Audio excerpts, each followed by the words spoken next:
வணக்கம் குழந்தைகளே. இன்று நாம் உயிர்மெய் எழுத்துக்களில் வரிசையை கற்கப் போகிறோம். மெய் எழுத்துக்களுடன் என்ற உயிர் எழுத்து சேரும்போது இந்த எழுத்துக்கள் பிறக்கின்றன. இவை குறில் எழுத்துக்கள், அதாவது சீக்கிரம் ஒலிக்கக்கூடியவை. வாருங்கள். இது கி. சொல்லுங்கள். கி. கிளி. அடுத்தது நீ. சொல்லுங்கள். கி. இந்த எழுத்து வார்த்தைகளில் மிகவும் அரிதாகவே வரும். இது சி. சொல்லுங்கள். சி. சிங்கம். அடுத்தது ஈ. சொல்லுங்கள். ஜி. ஜிமிரு. இது டி. சொல்லுங்கள். டி. தடி. இது நீ. சொல்லுங்கள். நீ. மணி. இது தி. சொல்லுங்கள். தி. திமிங்கலம். இது நீ. சொல்லுங்கள். நீ. நிலா. இது பி. சொல்லுங்கள். பி. பிடி. இது மீ. சொல்லுங்கள். மீ.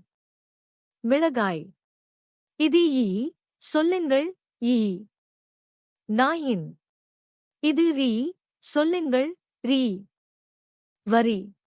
இது லீ. சொல்லுங்கள். லீ. மல்லி. இது வி. சொல்லுங்கள். வி. வில்.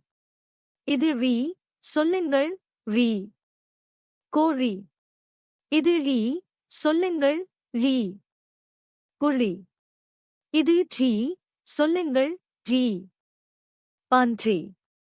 இது நீ. சொல்லுங்கள். நீ. பனி. அருமை. இப்போது ஒரு சிறிய விளையாட்டை விளையாடுவோமா? சிங்கம் என்ற வார்த்தை எந்த எழுத்தில் தொடங்குகிறது?